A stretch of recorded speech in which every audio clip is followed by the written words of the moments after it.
Does deliverance invite demonic activity? I think that that's a great question. So first, you have to understand several things.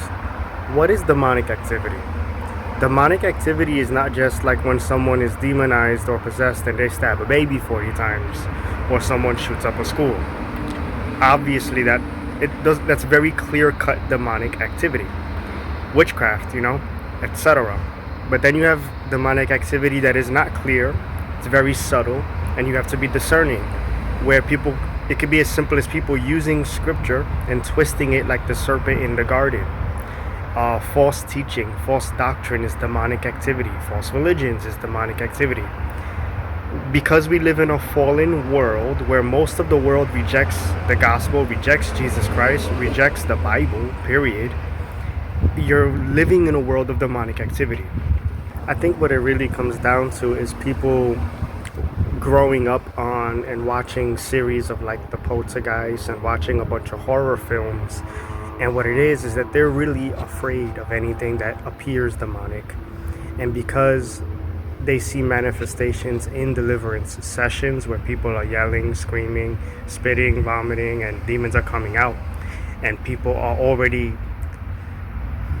their mind is warped and they've been pre-programmed by horror films to think that if something appears evil or appears abnormal, that it is evil. Demons leaving and manifesting is not evil. That's freedom. They're literally being tortured as they're leaving.